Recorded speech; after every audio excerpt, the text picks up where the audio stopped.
Pre, gusto mo? Ayan. Ano? Uy! Uy! Okay, so ito yung bagong Infinix Hot 50 Pro Plus. At mukhang ito na yung pinakasulit na deal na in-offer sa atin ng Infinix ngayong 2024. 120Hz curved AMOLED screen, MediaTek Helio G100 chip, 8GB of RAM plus 8GB na virtual, 256GB na storage, 50 megapixel camera, 5,000 mAh battery, at sobrang nipis na design na pwede lang nating makuha for just 7,299 pesos. Pero bago natin pag-usapan lahat, subscribe muna para maka 500k na tayo at follow mo na rin kami sa Facebook and TikTok para sa mga short reviews pa namin. Okay, so ang unang nagpawaw sa akin dito ay yung nipis. Halos kasing kapal lang kasi to ng 3 piso. Di hamak na mas manipis kumpara sa mga phones namin dito ngayon. At according to Infinix, eto rin daw yung world's slimmest gaming phone. Well, budget gaming phone at 6.8mm. So nag-search ako at nakakita ako ng isang kasing nipis nito, yung Honor 200 Lite, at yung Vivo X5 naman nung 2015 mas manipis at 4.75mm. But since hindi na nga available yon, siguro nga pwede na nating sabihin na eto na yung pinakamanipis ngayon, o di kaya para mas sure, sabihin na lang nating pinakamanipis sa ganitong price. Kasi sa 7,000-8,000 peso price range, parang medyo malabo tong gawin ng ibang mga brands. Let me know sa comments kung meron kayong alam na mas manipis pa sa ganitong price. Now, syempre kapag ganitong kanipis, isa sa mga magiging concerns natin yung durability. At understandable yan since magmumukha naman talagang fragile kapag manipis yung device. Kahit sa tao, di ba? Kapag patpatin, iisipin ka agad, lampa ka. O di kaya adik? Inaamin ko na. Pero mukhang kampante ang Infinix sa build ng phone na to. May tinatawag silang Titan Wing architecture, bale space optimization, enhanced battery density, tsaka mas refined na internal arrangement yung ginawa nila dito para ma-achieve yung ganitong kanipis na design nang hindi na isasakripisyo yung durability ng phone. Actually, sobrang kampante ng Infinix to the point na pinupush talaga nila na mag-drop test daw ako. Tulad nga nung sa intro natin kanina, at kilala nyo naman ako, alam nyo na maingat ako sa phone, so medyo masakit sa puso ko yan, ayoko talagang gawin, pero pinipilit ako. Pinipilit ako. Di pa nabibirol to. And also, para lang din klaro sa inyo, mostly plastic yung build, which is expected naman, kahit nga sa tripleng presyo, maraming plastic build. Kahit nga sa trabaho, di ba? Maraming plastic build. Pero ang kinaganda sa ganitong price, meron pa tayong official IP54 water and dust resistance. Tapos naka-Corning Gorilla Glass 5 din daw yung display. Actually, parang medyo duda ako ng konti dun sa Gorilla Glass 5 kasi parang grabe naman sa 7K, di ba?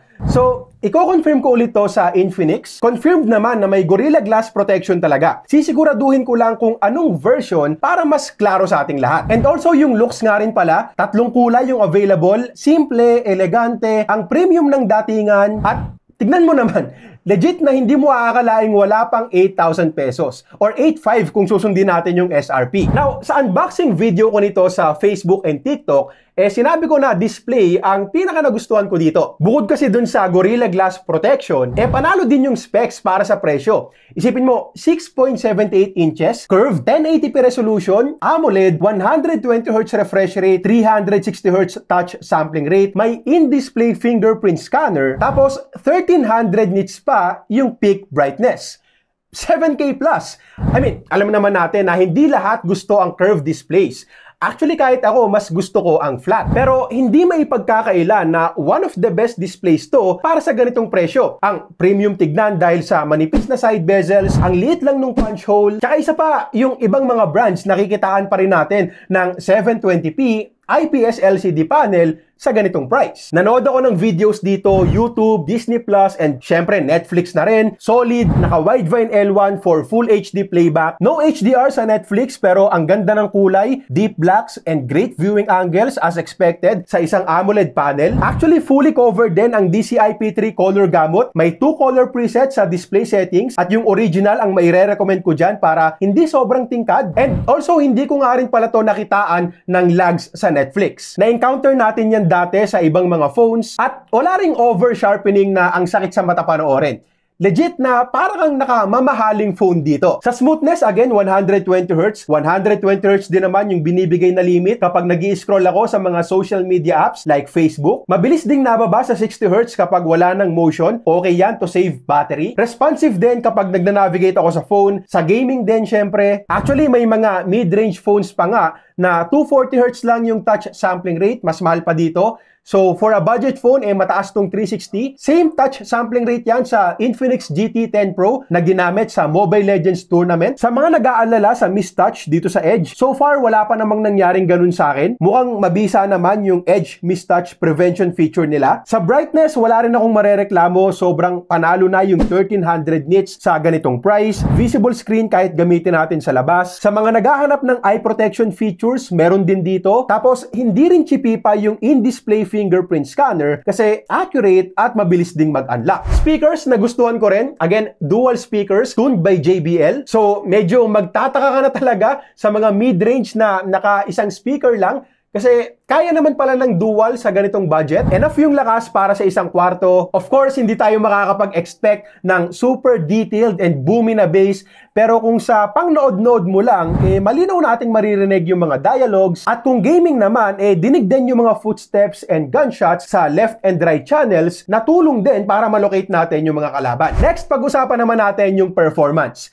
Latag ko lang yung specs. MediaTek Helio G100 chip, 8GB of physical memory plus 8GB na virtual kung sakaling kailangan nyo. Tapos 256GB naman yung storage na UFS 2.2 plus expandable pa via micro SD card. Tapos sa software naka XOS version 14.5 based on Android 14 tayo. Sa software muna, I'm sure familiar na kayo sa XOS. Since lagi rin naman tayong may Infinix videos, XOS is a good software na para sa akin since madali lang gamitin at andito rin naman yung karamihan sa mga features na kailangan natin at may bago sila ngayon. As expected sa mga bagong phones, meron na rin silang Infinix AI.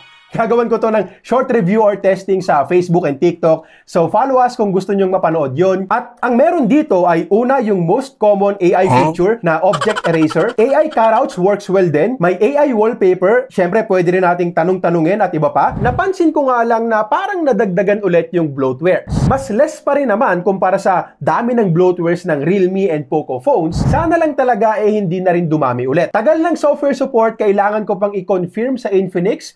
Again, isa rin to sa mga kailangan nilang i-improve. Well, nag-i-improve naman yung tagal ng software support, pero kailangan ding i-improve yung dalas ng pagbibigay nila ng updates. Kasi minsan 3 months, 4 months, wala pa rin. Hindi naman tayo nagde-demand ng monthly updates para sa ganitong kamurang phone, pero sana kahit every 3 months, meron tayong ma-receive na security patch. Now, balik tayo sa everyday performance. Unang-una, yes, Helio G100 is almost identical lang talaga sa Helio G99. May konting upgrade lang tulad nung support sa 200 megapixel camera, but in terms of actual processing performance, konting boost lang talaga yung makukuha natin kumpara sa G99. At bago tayo magreklamo na G99 na naman, paulit-ulit na lang, wala na bang bago, silip muna tayo sa ibang mga brands. Oppo A3, mas mahal, 9.5. Tapos wala pang 300k yung Antutu benchmark score. Vivo Y28, 10k price, ganun din. Less than 300k Antutu with its G85 chip. At well, andyan yung Itel na nag-o-offer ng 5G chipset at a lower price, pero syempre mako-compromise din yung ibang mga specs like for example yung resolution ng display na 720p lang. So hindi ko naman kayo masisisi kung sasabihin nyo na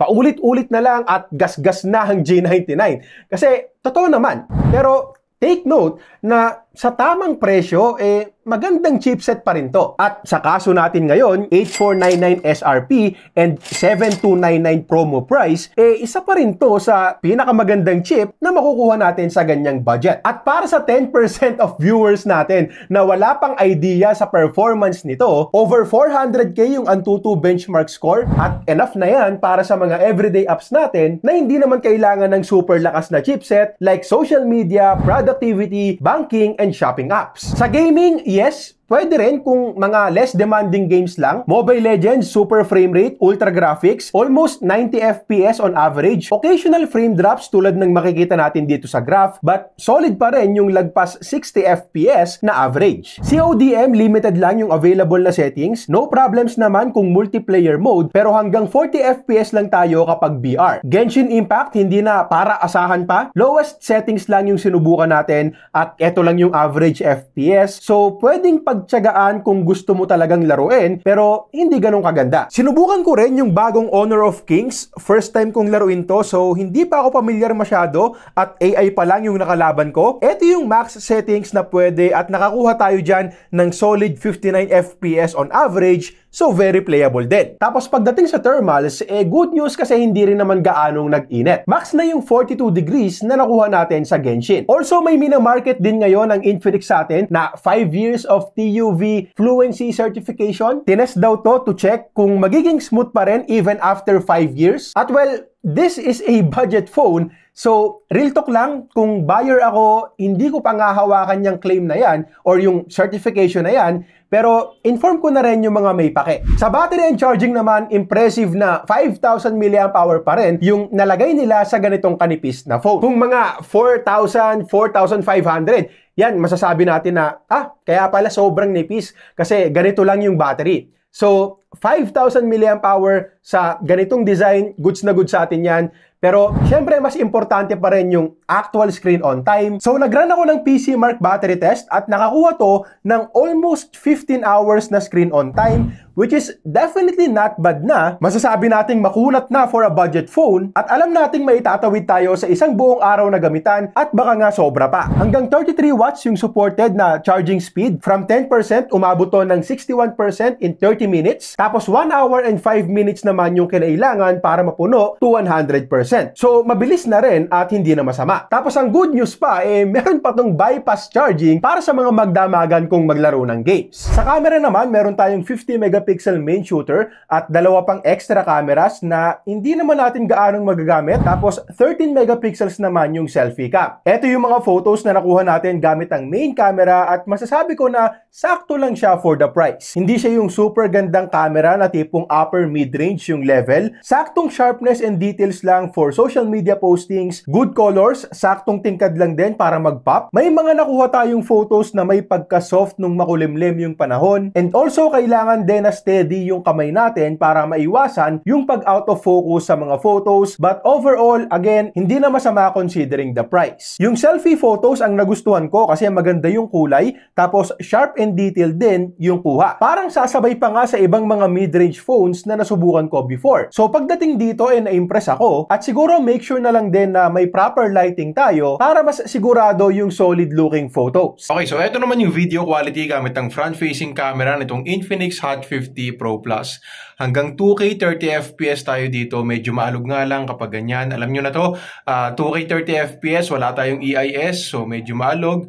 Kailangan nating bumaba ng 1080p para ma-enable yung ultra steady mode. Sa videos naman, hanggang 2K 30fps tayo, which is good, lalo na kung stay put lang naman yung camera natin at hindi tayo maglalakad-lakad. Pero kung ipang-vlog natin yan, kailangan mo talagang ibaba sa 1080p para ma-enable natin yung EIS. Other features pa, haptic feedback is good din for a budget phone. Okay yung vibration dito, hindi nga lang kumakagat sa lahat ng key press kapag mabilis ka talagang mag-type, pero okay lang kasi mas maganda pa rin kumpara sa karamihan ng mga budget phones. Video call sa Messenger, okay din sa parehong audio at video. And as expected, no Wi-Fi 6 tayo pero may 5 GHz band naman. Okay, so pwede na nating mabili itong Infinix Hot 50 Pro Plus simula October 29 at again, SRP 8499 tapos may promo sila sa TikTok Shop para makuha na lang natin to for just 7,299 pesos. Link sa description kung sakaling kukuha kayo, pero pros and cons muna tayo.